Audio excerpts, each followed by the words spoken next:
हमारी वर्तमान लोकप्रिय सरकार ने हमें उससे ज्यादा दे दिया। तो जो मुझे ज्यादा दे दिया है उसके लिए हम ही केवल बधाई नहीं देते हैं आपको, सारे व्यापारी समाज ताली बजा करके आप इसका स्वागत कीजिए। और जिस दिन आज की सरकार ये घोषणा करना चाहता हूं, जिस दिन आज की सरकार बिक्री कर की दरें मध्य प्रदेश से बराबर कर देगी या आप अगली सारी चीजें कमेटी पर छोड़ दीजिए, उन चीजों पर बिक्री कर की दरें कम कर देगी जो हम लोगों की वार्ता में तय किया है, उस दिन आपकी सरकार का स्वागत पूरे प्रदेश में रोशनी करके किया जाए। हम आपका स्वागत करना चाहिए, हमें आप स्वागत का मौका दें। व्यापारियों के आंसू तो सभी सरकारों ने अपने रुमाल से पोंछे। आज आप अगर समिट बनाएंगे तो ये आंसू पोंछना होगा। हम ये चाहते हैं कि आपकी सरकार में आंसू निकले ही नहीं, पोंछने की आवश्यकता है। आप अगर ऐसे आदेश करते हैं कि आंसू निकले ही नहीं तो पोंछने की आवश्यकता क्यों पड़ेगी। आज आपकी घोषणा 3-4 चीजों की जो हुई है, मैं ये मानता हूं कि इसमें आपने आंसू रोकने का प्रयास नहीं किया है, पोंछने का प्रयास किया है। और ये 43 सालों से मैं पिछवा रहा हूं, आप तो कम से कम रुकवा दिए, आप तो रोना बंद कराइए। ये शब्दों के साथ मैं पुनः आपका धन्यवाद देता हूं। बहुत धन्यवाद पंडित श्यामराय जी, आपने मेरी मन की बात कह दी, क्योंकि आपने एक बात बहुत अच्छा कहा कि बहुत चीजें गोपनीय है। हमें आपत्ति तो इसलिए है पूरी आपकी बात में कि आप जो सरकार जो हमारी था वो सरकार अपनी है। मैं अपनी बात का कर रहा हूं। जब आपको इस बात की जानकारी है कि हमने आपने बैठकर एक टेबल पर एक लिस्ट तैयार की, हम आप जानते हैं इस बात को कि किसी भी टैक्स को कम करना, टैक्स को बढ़ाना, ये कैबिनेट का फैसला होगा और एक्ट में इसका जो लिटरेचर होगा। कल हम रात को 1 बजे तक बैठे, हमें तो निकाल रहना है कि इससे घाटा होगा। हम डेमोक्रेसी की बात नहीं मानते, हम अपने व्यवहार की बात नहीं मानते। हमारे सीतापुर के भाई बैठे ना, हमारे सीतापुर के भाइयों ने सीतापुर में 1 उद्योग है, इन्होंने केवल उद्योग के लोगन आंकड़े बढ़ा के हमको दिए। इतना रुपया आज हम रेवन्यू देते हैं, कल इतना देते, इतना ही दिखेगा माल, ये हम रेवन्यू देंगे। हमने उसको रखा अपनी ब्यूरोक्रेसी के सामने, उन्होंने बिगाड़ दिया। तो हम हर चीज को आगे बढ़ा रहे थे कि किससे इनके उठाने जाता और हमारे अनुमान का फल इतना हमने बढ़ेंगे। हम ये 250 लोग रहते हैं, 100 लोग आगे बढ़ जाएंगे। कुछ हम नए टैक्स लगाने की बात सोच रहे हैं, वो हमारे मान रहे एक अपने से रख पाएंगे। ये बात सोचते सोचते हम यहां तक आए। ये कमेटी बनाने की बात हमने कही, वो कोई टालने के चलते कि आज हम एक अनौपचारिक रूप से 4 लोग मिलकर चर्चा करते थे, कल हम औपचारिक रूप से हो जाएंगे, अनौपचारिक नहीं रहेंगे। आपको बैठकर चर्चा करनी है, तय करना है। हमारा आप और दोनों का इंटरेस्ट किंचित कहीं बना हुआ नहीं है। आप तक की हम आपका जो किए गांव में का कोटा भरे, हम भरने नहीं आए। अरे आपका कोटा तो भरा हुआ है, हमारे बनवाए जा रहे हैं वो भरा जा देते हैं। हम उसमें कोटे में कुछ मांगने के लिए आप करके रूप में हम कोटा भरने आपका नहीं आए। हमारा अपना सोच ये है, हमारे और श्याम राय जाने के सोच में किसी कोई फर्क नहीं है। जो बात मैंने कही है ये हमारी प्रक्रिया अभी थमी नहीं है, आपकी व्यापी जब जीते जो हमारी घोषणा है वो घोषणाएं पूरी होकर रहेगी। इस बात को आपको स्वीकार कर ले, तारीख और दिन हम दोनों बैठ कर तय करने वाले हैं। तो इतना हमारा आपका मतभेद है, वो कमेटी इस रूप में हम आप बैठेंगे, बैठकर उसका निर्धारण करेंगे। जो हम आप तय करेंगे प्रदेश के इंटरेस्ट में, हमारे व्यापारी भाइयों के इंटरेस्ट में, इस प्रदेश की जनता के इंटरेस्ट में, इस प्रदेश के विकास सेक्शन के इंटरेस्ट में, वो हम तय करेंगे। कहीं हमारे के विचारों में मतभेद नहीं है। इस शब्दों के साथ उन्होंने सही मार्गदर्शन किया, उसके लिए आता है। अब मैं चाहूंगा कि हमारे प्रांतीय उपाध्यक्ष श्री शर्मा जी संक्षेप में, हमारे ऊर्जा राज्य मंत्री श्री गर्ग जी, प्रधान मंडल के पदाधिकारीगण,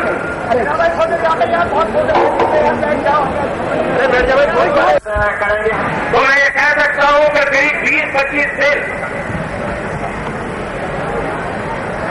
बिक्री के संबंध में बात और आप पे लगाए हैं। इस बात से भी बड़ा मतभेद रखता हूं, जब हम उत्तर प्रदेश के व्यापार की बढ़ोतरी चाहते हैं, हम उत्तर प्रदेश के उद्योग को बढ़ाना चाहते हैं, और अगर उद्योग और व्यापार बढ़ेगा तो यहां की बेकारी दूर होगी, यहां की बेरोजगारी दूर होगी, और बेकारी और बेरोजगारी दूर करने के लिए व्यापार को बढ़ाना होगा, उद्योग को बढ़ाना होगा, और अगर व्यापार और उद्योग को बढ़ाना है तो उत्तर प्रदेश की टैक्सेशन पॉलिसी को एकदम बदलना होगा। ये बड़ी स्वाभाविक है हमारे के बीच में, और यही कारण था कि मैंने मुख्यमंत्री जी से यह कहा कि हमें कोई राय नहीं। दूसरी बात, अभी आप लोग यहां नारे लगा रहे थे कि तानाशाही नहीं चलेगी। बिल्कुल ठीक है, मैं तानाशाही का जबरदस्त विरोधी हूं, पर तानाशाही कितने की जरा इसका एक आपसे मैं बड़ी विनम्रतापूर्वक आग्रह करना चाहता हूं कि कुछ कहे नहीं, अपनी आत्मा पर हाथ करके पूछे। आप लोग प्रतिवेदन देने आ रहे थे, महामंत्री जी ने मना किया कि आप लोग प्रतिवेदन देने, 925 लोग बैठे थे, उनकी बोहरें लगाई और सब आपके बीच में आया। मानवर हम आपकी सेवा करने निकले हैं, और अगर आप ये नारा लगाएंगे कि तानाशाही नहीं चलेगी तो हम तानाशाह नहीं है, न हम है न महामंत्री जी। आपको भी महामंत्री जी अगर बार बार अनुरोध कर रहे हैं कि अभी ज्ञापन मत दो, अभी ज्ञापन मत दो, तो कुछ सोचना चाहिए कि कुछ कारण होगा, और क्यों मना कर रहे हैं ज्ञापन न दीजिए।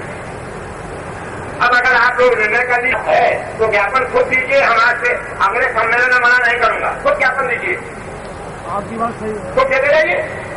ज्ञापन का नतीजा है कि मंडी शुद्ध 2% रेट सूत्री होने के बाद रुक गया है, और फिर दांतों तरी पसीना आ रहा। शाहजहां पर गए थे और गंगा घाट, ये देखो उस मीटिंग में थे, उनकी 12 की धारा की बड़ी समस्या है, और उस समस्या के लिए मैं कितना लड़ा हूं, और आज की जो घोषणाएं कर गए उनकी मेन समस्या थी, वो 8 साल वो घोषित करके गए कि अब कोई भी अधिनियम, कोई भी कानून बैक डेट से घोषित नहीं किया जाएगा। ये भी घोषित करके गए। मैंने कितने लड़ाई के बाद ये कराया है। बात यह है कि अब आप लोग तो ये जानते नहीं हो कि हम लोग क्या कर रहे हैं, आप लोग तो ये जानते हो कि अध्यक्ष और महामंत्री कुछ छल्ले उड़ा रहे हैं।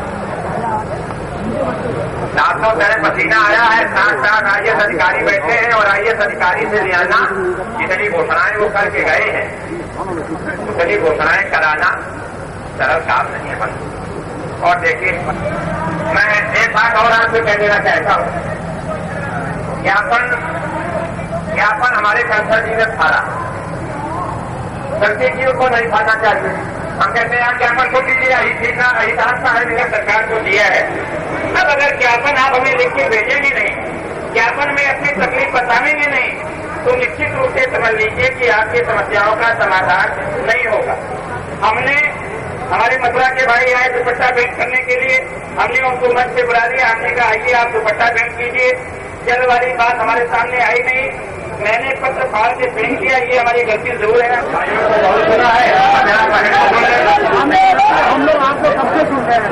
हम ये कहना चाह रहे हैं कि आज जो माननीय मंत्री जी ने जो भी रिलीज किए हैं, हमें तो ऐसा बात हो रहा है कि वो जो भी सरकारियों के लिए थे, ना कि हम व्यापारी भाइयों के लिए। आप ये पढ़े रहिएगा, छपवा के भेज रहा हूँ, आप पढ़िएगा, फिर बताइएगा व्यापारियों के लिए है कि नहीं। इसमें एक क्या हो, अरे आप अपनी बात दे रहे हैं, 3 पर्चे पढ़ रहे थे, तीनों पर्चे अलग अलग थे, व्यापारियों के अलग, 2 पत्रियों के अलग, और आपके 7 है और 2 पत्रियों के 12। आप ये हमारे रवि पांडे अब मैं बोल रहे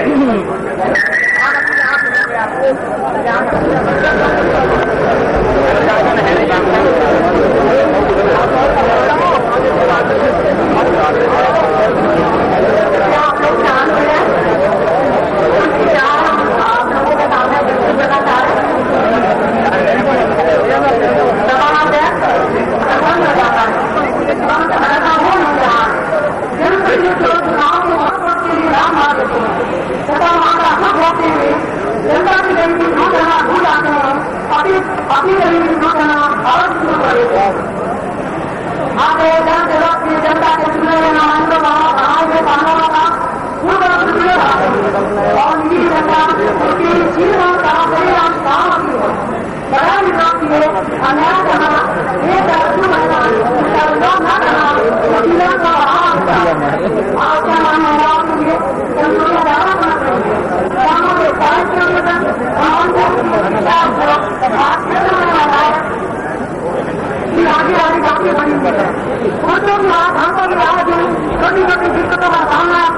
व्यापार और परिवार चलाने में प्रतिदिन करना पड़ता है।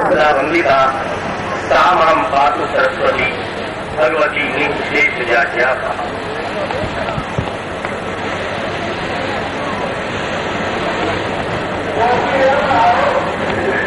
और अब हमारा सम्मेलन शुरू होता है।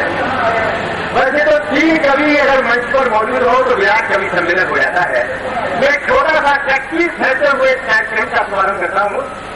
तीसरा बंगाली मैंने जन्मे ऐसी खाती मराठी में गाया गणपति बप्पा बोलिया। मराठी में गाया गणपति बप्पा बोलिया। मराठी बोला हंगामा क्या हो गया। गंगाजी बोला बालकृष्ण बोलिया। गणपति बप्पा बोलिया हंगामा क्या हो गया। बालकृष्ण बोलिया दूसरा चिल्लाई सम्मेलन हो गया। बालकृष्ण बोलिया और इस तरह से रात भर कवि सम्मेलन चलता रहा। तो आइए मैं आपको गजलों के गीतकार सुरेश कुमार से कार्यक्रम का शुभारंभ करता हूँ जो हमारे जनपद के हैं। आप तालियों से उनका स्वागत करें। और जिस पे है कागज की नाव है